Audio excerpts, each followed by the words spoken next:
it's Jennifer McCollum with Parent Teens, and I am here today with Dr. Maggie Wray. Hi, Maggie. Hi, thanks so much for having me. I mean, Dr. Maggie Wray, oh my gosh. Dr. Maggie Wray has a Ph.D.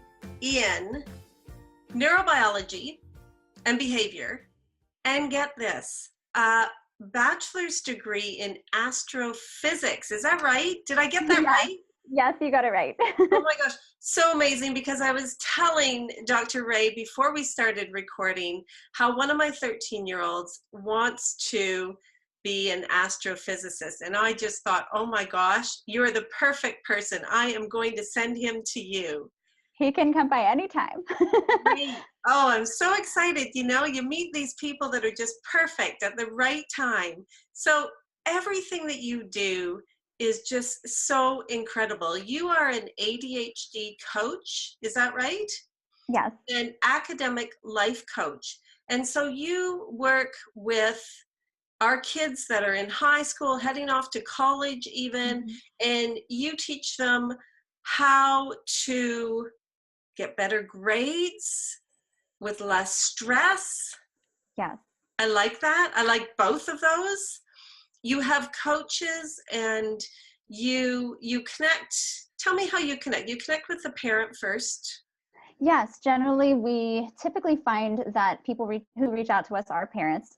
So typically parents are seeing that their student is very overwhelmed and stressed out about school. Maybe they're not earning the grades that they know they're capable of, or they're kind of that typical smart but scattered kid. They're very capable of getting the material. The intellect is not a problem, but they might be losing assignments, or they might be procrastinating, or they might be staying up till all hours of the night, or they're not studying as effectively as they could, or they're studying, but that studying isn't translating into the grades that they really should be earning given the amount of time that they're putting into it, or they're just really, really overwhelmed and very hard on themselves, just very anxious and stressed out. As you know, there's a lot of pressure around the college process, a lot of students panicking and saying, oh my gosh, I'm never going to get into school, which is not true. I do a whole summer interview series called Your Teen Ready for College, which is intended to dispel that myth and help people understand what it really takes to get into college. But our job along the way is really to help make the process of school as positive and successful for students as possible. And that's wonderful. And I forgot even to mention your website. So you created Creating Positive Futures back in 2012. And on your site is information to help them with the summer interviews. Is that right? Relieve some of the stress. I love So we have a link there for sure. We have our website is creatingpositivefutures.com. And then yes, there's a link to the yourteenreadyforcollege.com, which is our interview series that we run every summer with between typically 20 plus college admissions officers, SAT tutors, psychologists, parenting experts, just everyone who's helping kids with this crazy journey of getting through the college process, and sharing some tips about how do you approach your campus visits, and how do you approach picking the right classes for your kid, and choosing the right colleges, and navigating the application process. We have somebody who comes and talks about college essays. How do you transition your kid over to college? So that whole process is so overwhelming. So we're just trying to help families do that with as little stress as possible. That is great, because it is such a stressful process, and it's for the parent and the teen too, or the young adult that is entering college or in college. So I can see that that's just it would relieve a lot of stress for both parties. That's the goal. So today, Dr. Maggie Wray is here to talk to us about how to get organized. I'm going to be listening closely to that. How to manage time, and how to study. So tell us, Dr. Wray, how do we get our kids organized? Oh goodness. Okay, so this is a big challenge, and all of these, if we put all these together, I could probably talk for days on each of them. So we're going to do the essentials of each. So the getting organized process, it's going to depend a little bit on your kid's age. So once students start to get into high school, and certainly, of course, in college, that you really want them to be at the point where they're being independent with staying organized. If they're a middle schooler, on the other hand, you're probably going to need to do some more reinforcement. You might need to help them set up their organization system. You might need to check in with them to make sure they're maintaining it. not from a I'm going to nag you perspective, but from a, hey, let's set a date to sit down and get everything reorganized once a week. What day do you want that to be? What time would be good? And I'm just going to kind of hang out with you and help encourage you to do it because you know that this is our check-in time. As coaches, when we're working with a high school student or a college student, that's kind of our time when we're in with you in your coaching session. We're going to check in on, first of all, do you have an organization system set up? Do you know where all your papers are? It's going to depend on the student, of course, but we find a lot of our kids will spend a ton of time looking for things that they've lost. It might be that homework paper that got stuck in the bottom of their bag and they forgot it was there, so they didn't hand it in. Now they've got a missing grade. And for some students, this is never going to happen because they're the child who has the color-coded organized binder. But you know your kid, if they're the student who might spend 5 minutes ruffling through their backpack to try to find that particular page that they're missing, that organization process is going to become more important. So if we're dealing with physical organization, the couple pieces we want to get set up. So first of all, need to make sure that we've got a good place for their papers to go. And I'm going to show a couple example tools just because I'm here in my office and I've got them accessible. And just know as I'm sharing these with you, these are ideas. You always want to go to your student. I kind of think of it as a parent, you want to be acting the way that we would act as a coach, where we're putting an idea out there without attachment to the outcome. We're not committed that you have to accept this particular tool. We're just brainstorming with you. We're saying, hey, what's your goal for organization? If you were a 10 out of 10 on your organization, what would that look like for you? And if they would say, well, I would have all my papers in the right place, I'd know where everything is, and I'd know exactly where to find it and how to access it. Great, let's talk about some ideas for how to help you do that. And then any tool that we present has got to be coming from helping them reach their goals, not us making them do it because we've got an agenda to have them be super organized. So let's assume that your kids bought in, they say, sure, I'd like to get more organized. I think that would be helpful.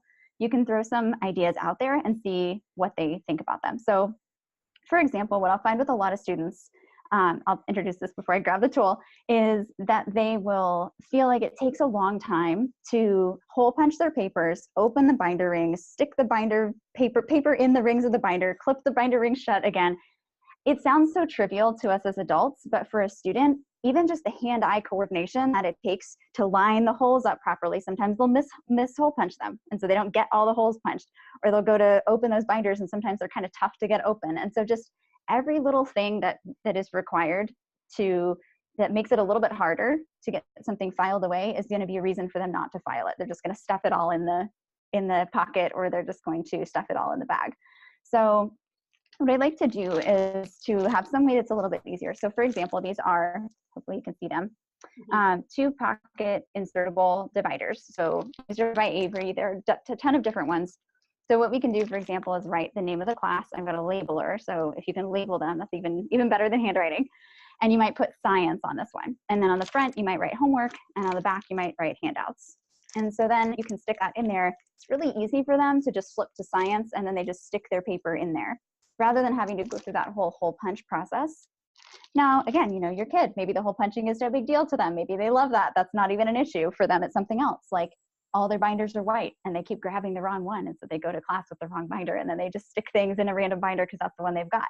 Or their binders are getting super full, and so they don't have any space to put their things. So they maybe need to get something like a file box where they can set that up. So this is an example.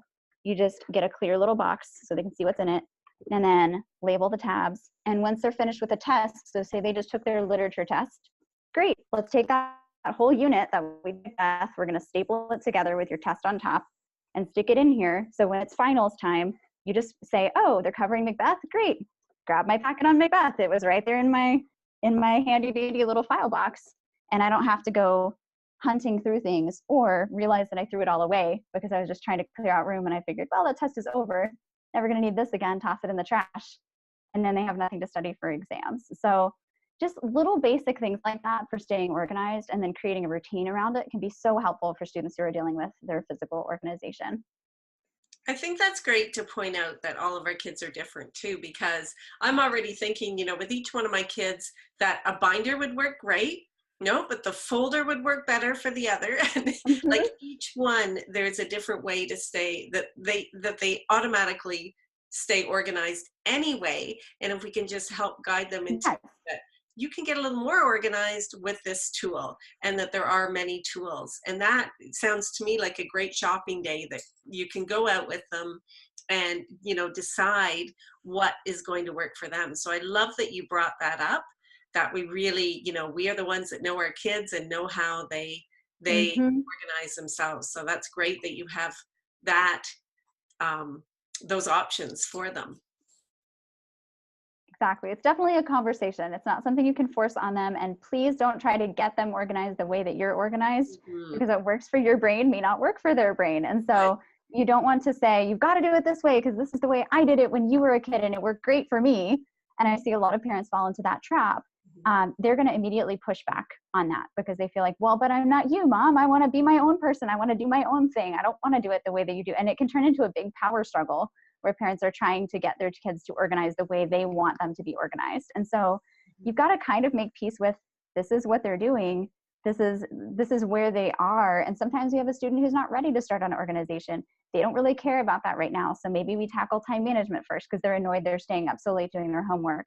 Or maybe we tackle studying for tests first because that's the thing that's annoying them. So you've got to find your entry point as well if you're working with a student on these skills, and make sure that the thing you're working on is actually something that they want to work on with you. Because if you're pushing that agenda just because you feel like it's important and they're not bought in, there's no reason why they're going to follow through with that. That's right. And I love that you brought up time management. That's the second thing you want to talk to us about today, is just because maybe I am a parent that is not great with time management. So how do I help my kids with time management when I'm not great at it either? And there's so many distractions, so many fun things we could do Oh, so instead true. of So true. studying. So And even more true as we go along, I think we're in a world of multiplying distractions where we're getting more and more and more of them as we go along. So, and it's interesting you bring that up too, because I'll hear that from parents. Oh, but I'm not good at time management. How can I help my kid with time management? But see, the flip side is you can also have students who are not good at time management, whose parents are very good. And then the parents try to get them to time manage the way they time manage. So that can also be a challenge. So it's not really easy, regardless of what situation you find yourself in. But the flip side of that is it's not like you're doomed just because you don't know how to manage your time. Maybe that turns into a joint learning opportunity where you can each try out different strategies.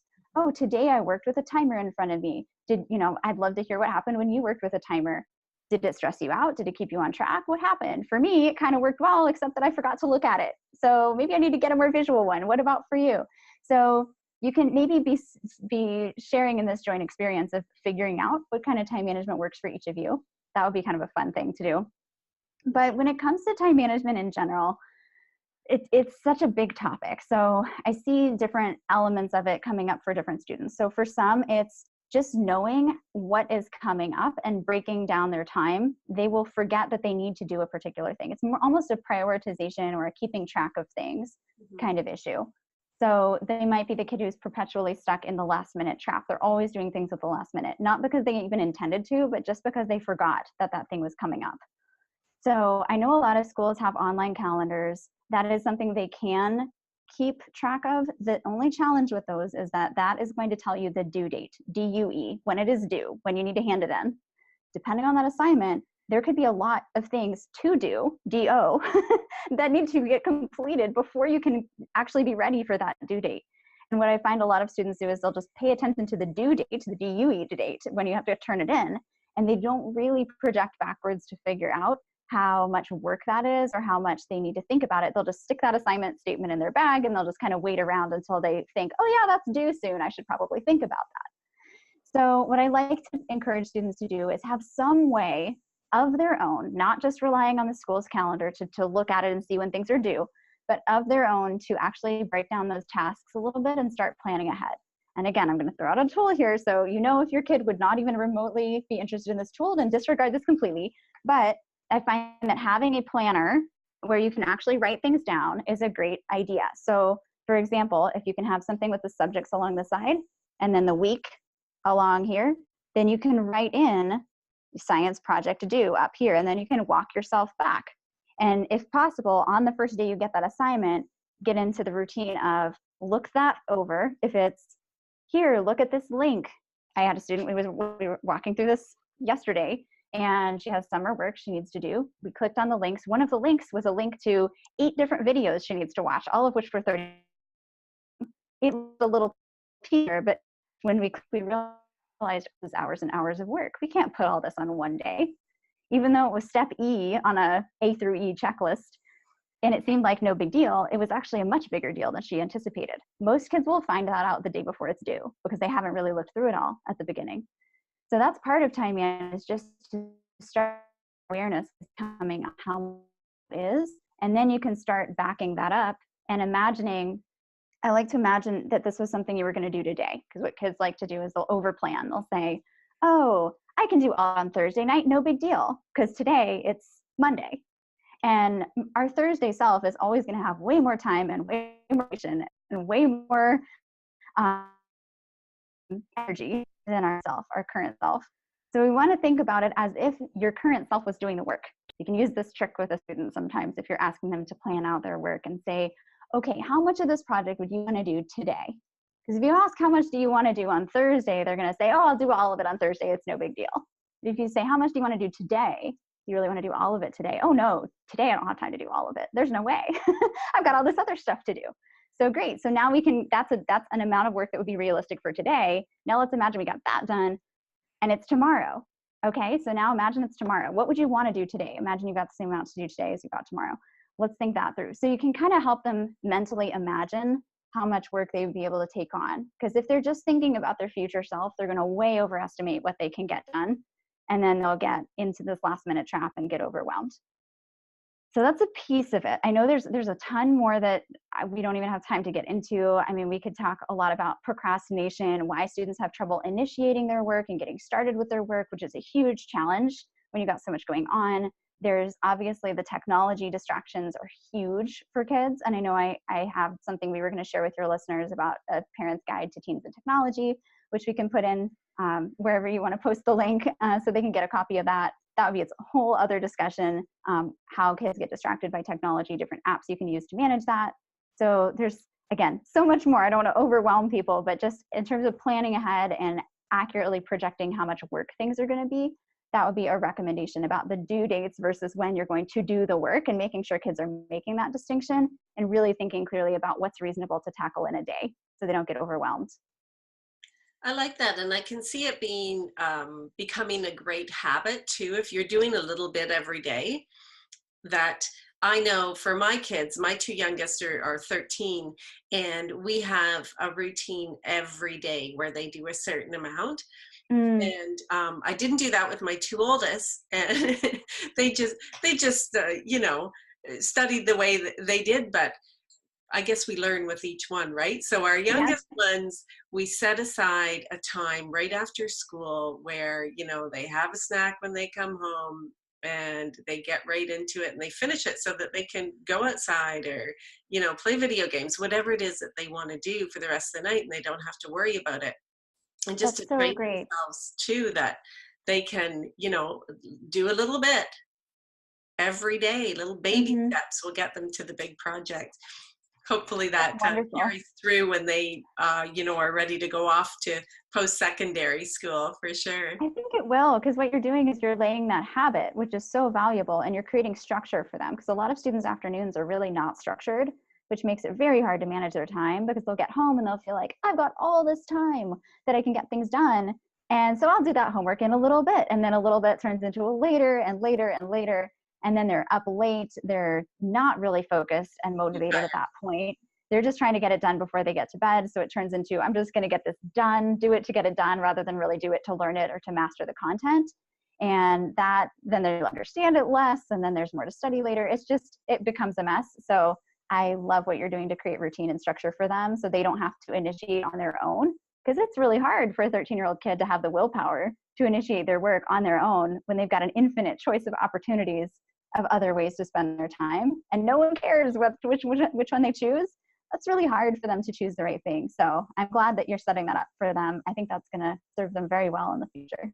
Well, thank you. And your tech guide that you talked about that we can download is going to really help me too, because I find, I can sit at the computer and get really distracted with the amount of technology and fun things we can do. But so I know that is going to be very valuable, and I will provide a link after this video. So the third thing you wanted to talk to us about, Dr. Ray, was how to study, right? Yes. Mm-hmm. So what can you tell us about helping our kids learn how to study, that great habit of studying? Yes. Oh my goodness. Again, we could do hours on just this alone. So I'm going to try to boil it down to just a little bit of the essentials. So first of all, I think one thing to understand about studying is kids don't learn how to learn in school. Typically, they're not being taught how to study. They don't know. Often teachers don't know really the best ways to study, which sounds crazy, but they learn the best ways to teach. That doesn't mean necessarily that they're learning the best ways to learn when you're on your own, which is different. Studying is different from being in a classroom teaching or receiving that teaching from someone else. So it's important for students to actually learn how to learn. And unfortunately, what the studies show us is that when we look at the way kids are actually learning and studying, even at the university level, they're tending to rely on really inefficient and ineffective learning strategies.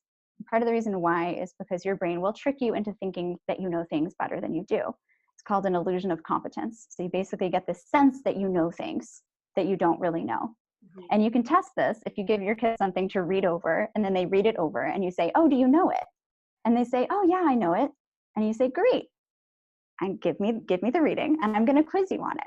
Chances are they do not know it a fraction of as well as they thought they knew it just by reading it over. What their brain is doing is it's basically operating off of a heuristic. It's a shortcut, basically, that says, it's a rule of thumb your brain uses, which says, if I'm familiar with something, if it looks familiar, that means that I know it. But that's not really true. You can be very familiar with something. And you can test yourself on this if you take out, for example, a piece of paper and you try to draw a dollar bill. How many dollar bills have you seen in your life? Probably if you live in the US, a lot of them, or whatever your currency, if you're coming from a different country, right? Try to draw a piece of currency that you see every single day and try to get all the details right. You're very familiar with that. You've seen it a million times, but you've never really had to recall that information from memory. So I have a little graphic I can show to illustrate what's going on here. So you've got your storage. So basically you're storing, I'm trying to get the reflection to not go. Okay, so you're storing this information in your brain. So you're pulling this from the book or from your experience or whatever you're learning it from. It could be your teacher's class, getting it into your brain.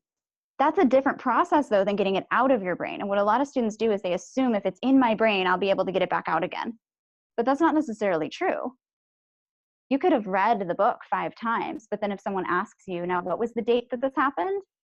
You don't remember because you've never actually had to practice retrieving it or recalling it from memory. So what you need to have happen is actually you need to practice this retrieval part. You need to put the book away, put the notes away, and practice retrieving from memory without any storage material there. Unless it's an open book test, in which case go for it. Have the book in front of you when you practice. But you want to simulate the test taking process.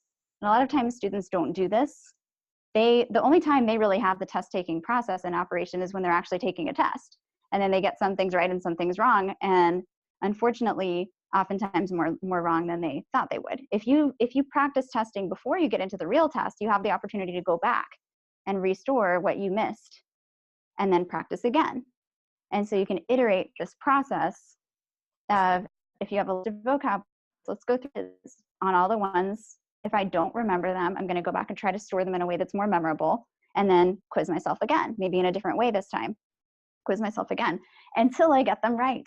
And a lot of students are not ever quizzing themselves, so they don't know if they know it or not. They've never really assessed their knowledge. They've just read over it. And so they're taken by surprise when they go into the test.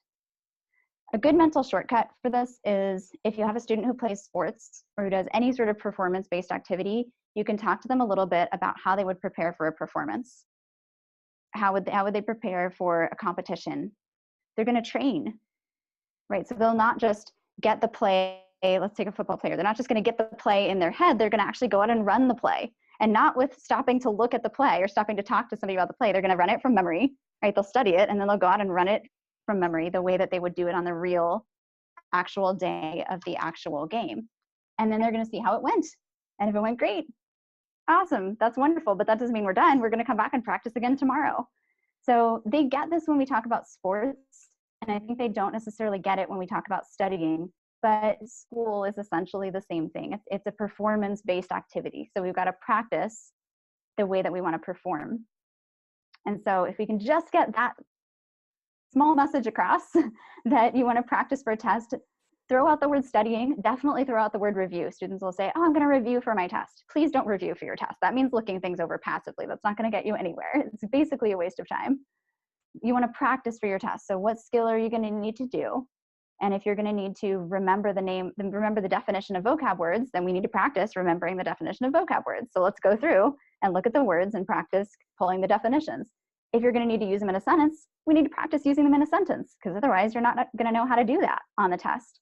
So it really pays off for students to think about what they're going to have to do on the day of the test and practice it the same way they would practice for a sport. And if they can just start there, they will be so much more on the right track than even what most teachers will say, which is go home and review your notes, which is not actually what we want. That is incredibly valuable. Both of my boys play hockey, and if I make it relate to hockey in any way, they're going to listen. I think that's brilliant. Thank you. So they're going to train. They have to train for hockey. Yeah. They're going to have to train to study. That's wonderful. Okay, can I ask you a question? Might be way off topic. What do you think about kids listening to music when they're studying? Ooh, that's a great question. Earbuds in. Can you just comment on that? Because I can't be the only parent that has a big concern about this. Yes. Okay. And this is a complicated question, so I'm going to ask, there are nuances, but I'll answer as best as I can, not knowing the particular situation of the particular student, whose parent is listening. So if a student is really trying to focus on getting new information into their brain that they've never learned before, especially if it has words attached, you don't want to be listening to music that also has words in it. So say that you're trying to really understand the nuances of this, you're reading Romeo and Juliet, and you're really trying to understand the nuances of what they say and the words and the meaning of those words. You don't want to be listening to music with words, because that's going to interfere. It's that same part of your brain that processes language that's going to be trying to process both of those things at the same time, and it's really going to confuse your brain. Now, if you set and are trying to process that and it's just driving you crazy, maybe you have a student who's very active and they need to be moving while they're working, or they have ADHD, or they just really hate Romeo and Juliet and they would rather be anywhere doing anything except for this. And if they don't have something to kind of settle them or make them enjoy the process more, they're just going to get up and leave and not do it. I would rather them listen to instrumental music. This could be a movie soundtrack. It could be a violin or piano or something that is kind of background noise. It could even be white noise. There are programs like Noisely, other kinds of things that are just background noise. For example, some students have loud houses. They have dogs barking. They have siblings talking. They have parents making dinner. TV in the background. It's just so distracting from an auditory standpoint for them that it's better for them to put in earbuds and turn on a soundtrack of a coffee shop or forest sounds or a lake running, or even just white noise like a fan kind of going in the background, so that they're not pulled off task. So it's kind of, to answer your question, it depends on the kid.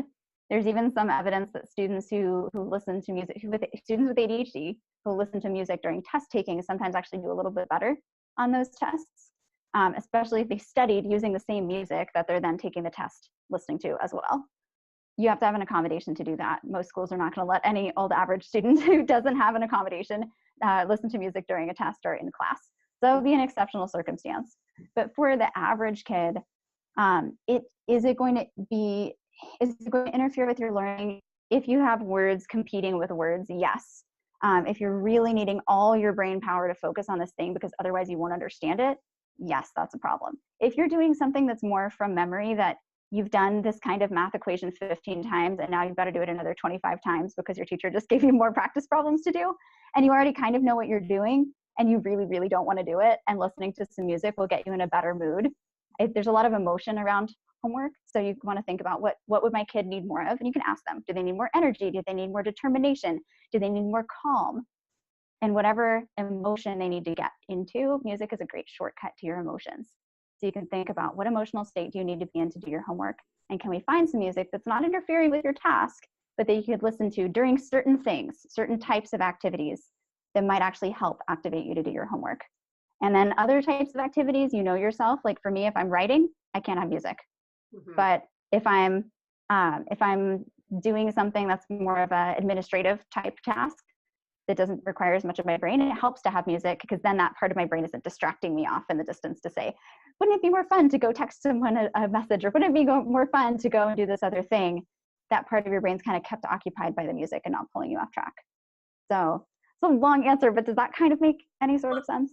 It does, and I think that too, if we look at our kids as, you know, individuals, and also that they don't necessarily learn the same way that we do. So I asked the question because I can't have anything, any noise at all if I'm trying to do something, if I'm trying to learn something new or really focus on, like, especially writing, because I do a lot of writing, that I can't have any distractions in the background. I can't listen to music, even, you know, a soft music playing in the background. It really distracts me. But that's me, and it's not everyone. So that's great that you just answered that so well, and that we can look at each individual and circumstance separately. So An experiment too. I would say sometimes kids will say something because they want it to be true. Oh yeah, I do much better with music. I do much better with this music playing. Great. Well, let's experiment. Let's run a test, because I suspect you maybe don't, but it's hard to tell sometimes. So let's try it out, and we can maybe run a test where we do a day with music, a day without music, or we do half an hour with, half an hour without, and we just assess how well that works. Because my goal as a parent is to get you to learn as much as you can, so that you're not spending forever on your homework and losing all your free time because you're spending so long doing your work. And your goal is also to get through your work and to do well and get to go off and do other fun things and not be stuck doing homework forever. So if this thing is distracting you and slowing you down, I don't want it to get in your way, but I also don't want to make sure I'm not biased because I'm just trying to get you to do what I want you to do. So would you be willing to run a test with me, and we'll just see what happens. And if you do that, you've got to be very non-attached to the outcome, because if they suspect that you're just running the test so that you can then tell them that they have to do it the way you want them to do it, they're not going to want to run the test with you. You've got to genuinely be curious about what the result is going to be and not go into it with a hidden agenda. That's right. I think I should have like something blown up on my wall that says, don't be attached to the outcome for everything to do with parenting. But that's a great step. So to do that testing, thank you so much. And so now just that little tip could greatly, greatly help our family. So I know your coaches, you yourself and your coaches provide so much for these teens and young adults in high school and in college. So people can find you on your website, creatingpositivefutures.com. Yeah. You can find you at parentteens.club on our website, and definitely download that tech guide for all of you parents and kids who may need some pointers on how to not be distracted by all the tech in the world. Is there anything else that I missed? I did want to talk actually, sorry, before I let you talk about anything I missed. Your coaches, I forgot to mention, now you have offices, but you also do a lot of your work online, just with Zoom conferences. Is that right? So exactly. And your coaches can then work with anyone across the world? Yes, actually. So as long as we can get the time zone to work out, we've had several students who are actually international. We do have students throughout the country. And so especially for college students, at the point where they're in college, they are not going to want to come in locally anyway. We have students who are down the road at Georgia Tech, or who are down the road at Oglethorpe or at Emory, and they just want to call in by Zoom. It's just so much easier for them, and everything's online at this point anyway. So if we're going to pull up an assignment, if we're going to pull up their grades to check in and update our progress chart, because we like to make a graphic with their grades so we can see where they're trending, and anything like that we're doing, if we're planning out their week, it's so easy to do that all online. And for students, it's really convenient for them not to have to drive somewhere to see someone in person. Now, we do have the offices in person, especially if you have a younger student, like a middle schooler, we're going to want them to come in person. And we do have offices in the Metro Atlanta area for them to do that if they would like. But for a high school student or a college student, it's honestly the convenience factor of being online. A lot of our families, even who could drive in to see us, often like to do the online meetings anyway, because they're just so convenient. And it saves time. We're working on time management. It doesn't make sense to spend 45 minutes for Atlanta traffic to drive into an office and then drive back home when you could just instantly be connected online. That's amazing. And it is so easy to get this support. Now you offer even a 30-minute call with the parents just to, assess where the teen is at and Exactly. you to help them, which is great. That's Mm-hmm. a call in, and then, And that's just a phone call. You don't have to be dressed up or be ready for a video call or anything like that. We do our video calls with students. The parent, yes, we just do a phone call, and that's a really nice way to make sure that you know what's going on for your student, talk through what their big challenges are. And I'll tell you, if I feel like your kid is actually fine, you don't really need to worry about this. It doesn't seem like anything they need to work on. And this is just normal, as parents, it's natural to worry about, is your kid in the right place? Are they doing the right things? Are you doing the right things as a parent? And I'll tell you, if it seems like they're fine and they're on the right track and they really don't need anything right now, I'll tell you, here, you're actually okay. Wait, here's the things to look for. If you see this, this, or this, call me back. Or maybe they don't need an academic coach. Maybe they actually need a tutor, or maybe they need an SAT tutor, or maybe they need an assessment to see if there's anything like going on like ADHD or anxiety, or maybe they need counseling. I work with all these different people in all these different areas. And so it's very easy for me to say, okay, you need to see an educational consultant for this. This is the person to go to and the people to call, or here's how to find someone in your local area. So it's a good place to start for parents who kind of don't know where to start. And then if it seems like coaching with us might be a good fit, then we can set up a time for your teen to actually meet with their coach and talk with them and do a goal setting session and make sure they hit it off before you get started with the coaching program. That's great. So we're going to provide those links after our chat so that parents can connect with you. Thank you so much, Dr. Maggie Wray. I just love speaking with you. I am taking away a lot of tools with me. I know that many other parents will that are listening, and I hope you come back. I know you wanted to talk a lot more about different things, and so I hope you come back and share. I would be happy to. With us. Thank you so much, Dr. Wray. Thank you so much, Jennifer, for inviting me. I've really enjoyed it. My honor. We'll see you soon. Take care. Bye-bye. You too. Bye.